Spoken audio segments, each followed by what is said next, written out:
ไปไปซับมะนาวอันนี้ข้าวเอายาโต๊ะเหรอใช่สักพักหน่อยก็ได้หมดพักกระเป๋าผูกแขนอยากผูกให้แม่พี่น้องให้แม่ผูกกับเพื่อนเมื่อกี้นี่แม่ผูกกับให้ผูกไอ้ดูก็มี2 สาย2 เส้นป้าบ่อยู่ดีไม่แห้งเด้อป้าลุงเลยผูกแขนให้แม่อ่ะมันยืนเด้อดำด้วยเด้อว่าดูนั่งลงดีๆถูกนั่งลงดีๆผูกให้แม่เป็นผูกให้แม่ทางของอยู่ของกินเพิ่นพี่น้องนะน้ำกับปุ่นหม้อไงเลยเอาก้อนจะเสียพี่น้องเลยเอาปะปะ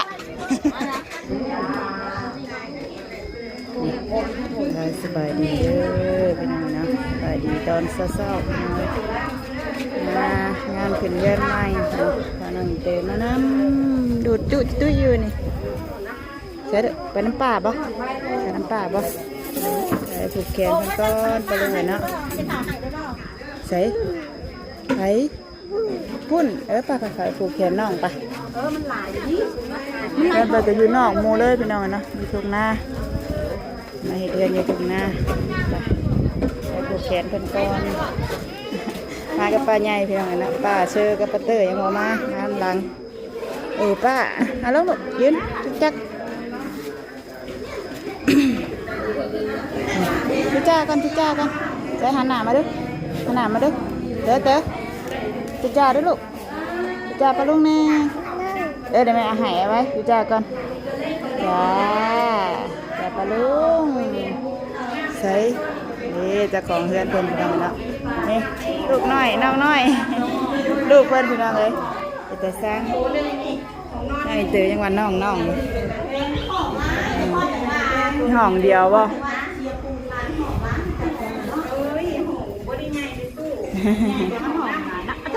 ไปกลับไปผูกแขนเพิ่นกันซะพี่น้องเนาะไปผูกบ่เนี่ยนะรถบ่ไป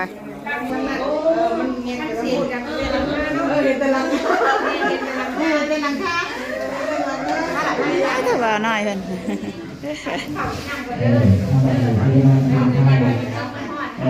ลูกอ่ะพี่ลูกเอาพี่มาก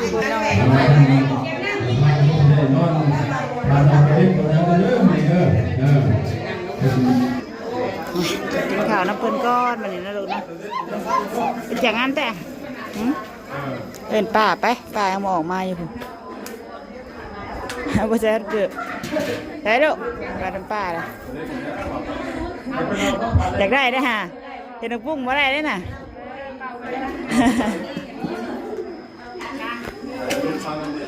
ใส่น่องมาใส่สันได้มายังจับขนมหน่อยเถอะเฮ้ยลูกนั่งน้องนั่งขวางทางเพิ่นกันจังไหนเพิ่นอาหารแม่น้องอาหารนั่งน้องมานั่งในข้างนอกพี่น้องเนาะทั้งลุมพุ่นกระเต็มทั้งในพี่กระเต็ม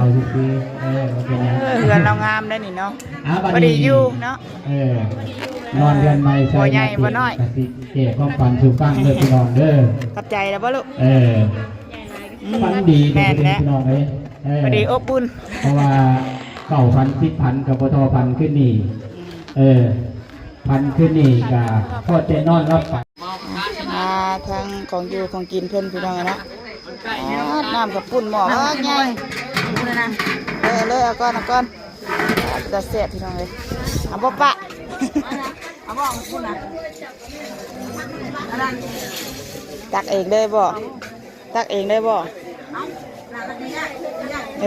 ดี๋ยวขอตักน้ำเพิ่นกันซะเอาลูกเอามาพี่กันลูกเอามาพี่กันขับปุ่นกันถ้ากินขับปุ่นกันไอวินก็ยังโมมาอยู่เพิ่นยังไปขึ้นเรืออีกหลังนึงพี่น้องไงเนาะไม่2 หลังมานี่ใช่ลูกพี่มา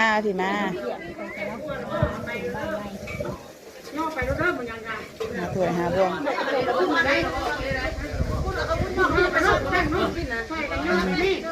ย่อข่าวซอยเพิ่นกันว่าใส่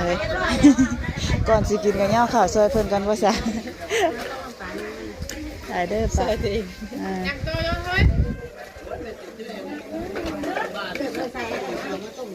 า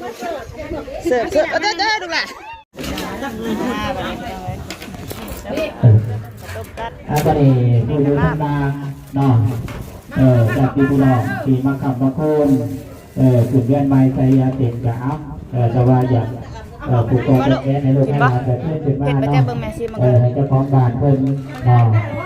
พอก่อนแม่ซิมันก่อนอย่ามันเผ็ด เพิ่นเป็นอะไรกันเลย พอยาโต้ได้ก่อนพัฒนา เผ็ดน้อยหนึ่งไงลูก เพราะว่าหลายคนทำมา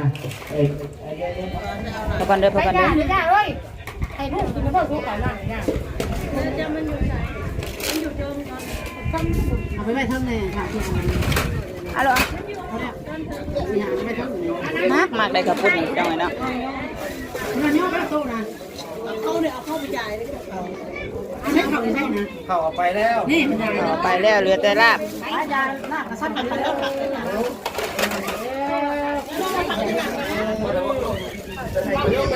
าบดิบเลยเนาะลาบซุก เอาเข่าดูเล็กได้แกพ่อหมูเข่านะไปสร้างเนี่ยทำใหญ่ก้อนก็โตกันกันบนมันสร้างได้สร้างเลยด้วยสร้างอันอยู่แล้วมันอันนี้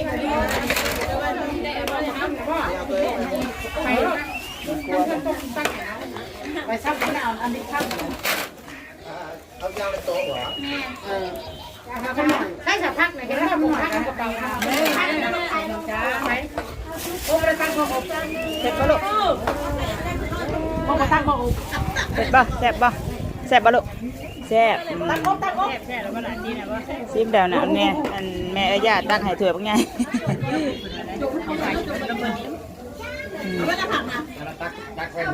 เป็นมีหลายคนย่อเลยย่าหรอกจะหอมกรุบๆมากเลยนะครับนี่มันตักเดินตักเดินนี่แหละมันนั่งกันนี่จ่ายคนที่มันนั่งเขาเลยนอกไปตู้เยอะสุดเบ่งให้ด้วยจะนับผมมากกว่าอันนั้นพวกกันนักการผ่าอะไรเบ่งแล้วนี่ก็เบ่งนั่นล่ะมันยังไงบ้างไปเบาๆนึงก็ได้เนาะทำเนี่ยละไก่หนึ่งเนาะเย่ไปเลย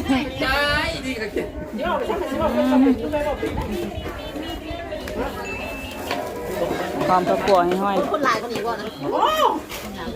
เดินไปหาเล็กน้อย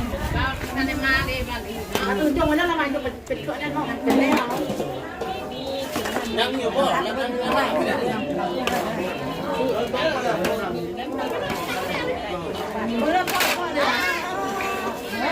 ก็เปิดเสียงไว้กินเลยเอาแล้วนะเอาไปกินกันเลยนะก็ลงเลยนะทางป้าเพิ่นก็มาแล้วทางแม่ไอวินก็มาแล้วบุถูกตำรวจไปจุดเพื่อนอีกเพื่อนหนึ่งมาซ่าพี่น้องเนาะเพิ่นไม่ได้กินน้ำลางมูประธานใหญ่เลยมาพี่น้องเนาะกำลังกินข้าวลาบพี่น้องลาบกระปุ่นเนาะแล้วก็มีอบเรามีเบียร์พี่น้องเนาะเพื่อนใหม่เพื่อนงามเลยพี่น้องเลยนี่คือห้องน้ำบ่เลยแดงบริเปิดไปเบิ่งในห้องนอนเพื่อนพี่น้องเนาะใช้ก็น้อยๆย่างเงินไปเงินมาอยู่เลยกินยังลูกกินนมให้เอาไห่เป็นขี้มูกนะเบิ่งไม่เซ็นมูกเห็นไหมมาเนี่ยไม่เซ็นมูกก่อนนะทุกคนไปเราก็ยังบริพากันเมื่อเนาะกำลังมากับมีพี่น้องนะเพราะว่าเพิ่นไปเกิดอีกเพื่อนนึงมี2เพื่อนมานี่เนาะเอาไว้ดูมาเซ็นโมกันโมเขียวซะ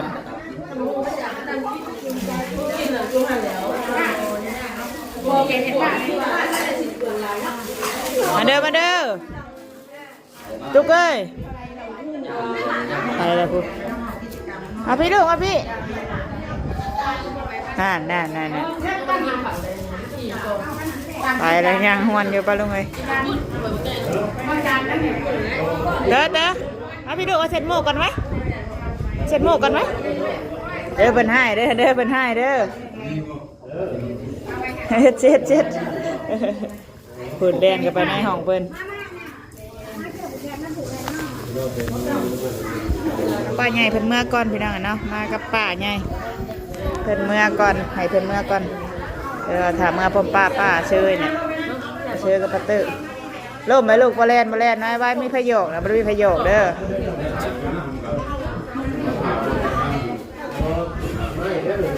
มาไว้ลูกเพิ่นเอามือหยอกเพิ่นให้เพิ่นกินข้าวกินน้ำจักหน่อยพี่น้องนะสนั่งกินแล้วมาก็ใส่เลยพี่น้องทั้งข้าวปุ้นทั้งอันว่า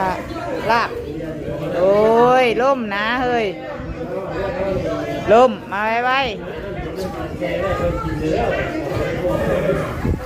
น้ำล้างกินน้ำลังพี่น้องเนาะไปกินข้าวกินน้ำก่อนจ้ะผูกแขนอยากผูกให้แม่พี่น้องให้แม่ผูกให้เพื่อนเมื่อกี้นี่แม่ผูกกับให้ผูกไอ้ลูกก็มี2 สาย 2 เส้นป้าบ่อยู่ดีไม่แห้งเด้อป้าลุงเลยผูกแขนให้แม่อ่ะมันยืนเด้อดำด้วยเด้อว่าดูนั่งลงดีๆถูกนั่งลงดีๆผูกให้แม่บันนี้ผูกให้แม่ดีไม่แห้งเด้อใส่ยุ่งไม่ได้พายผูกแขนก็ได้เปิดนั่งพูดเลยเปิดกระผูกแขนกันที่ผูกยังไงนะข้างนอกผูกไปของเพื่อนเพิ่นไปเด้อผูกแขนไปผูกแล้วเลยนะเอาบันนี้ทุจ้าไว้ผูกแขนเอาไว้ทุจ้าไปทุจ้าจ้า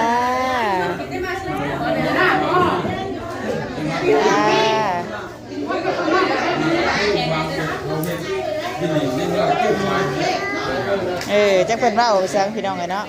ออมแอมเด้ออยู่ดีไม่แห้งเด้อสิบ่ลูกบ่สิบ่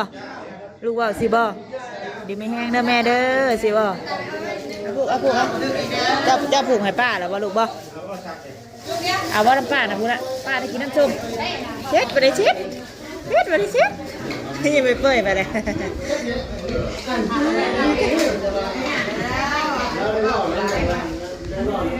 ใช่ลูกได้กินยังลูกลูกได้กินยังส้มบ่โอ้ได้กินน้ำส้มบ่ลูกเอ้ยเนาะเอามาผูกแขนให้แม่ต่อบ่เนี้ยกินน้ำส้มแล้วก็ผูกแขนให้แม่ต่อนี่เอ้าใส่เนอร์เด้ดูใส่เนอร์เด้เนอร์ดูใส่เนอร์เด้เนอร์ถามหาแต่เนอร์กับโต้เลยพี่น้องไงเนาะตื่นมาเนี่ยเนอร์เด้โต้เด้เข้าไปยังเด้หวยหันบ่เจ้าของเพื่อนมาได้ดูเด้อ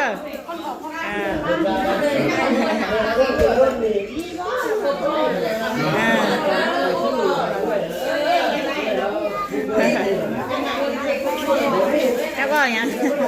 เอามาเด้อลูกเด้อกลับไปส่งมือห้องบนเลย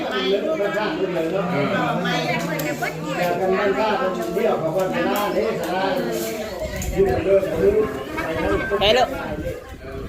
ผูกแขนให้ป้าหรือบ่ผูกให้ป้าเลยฮะ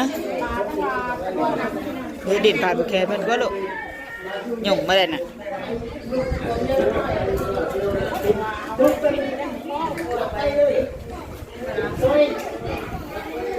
เนอร์เพิ่นเอาเนอร์บ่ได้แม่นเนอร์เลยลูกบ่แม่นเนอร์พี่เนอร์อยู่พี่เนอร์อยู่เฮ้ยเพิ่นว่าไอ้เนอร์เด้อพี่น้องเนอร์เด้อเนอร์เด้อพี่เนอร์อยู่พี่น่ะเนอร์จุกเอิ้นนะเนอร์จุกเอิ้นแล้วออกมาด้วยออกมาดินด้วยถ้วยน้ำมันจริงเอ๊ะมาเดียวนึงถ้วยน้ำมัน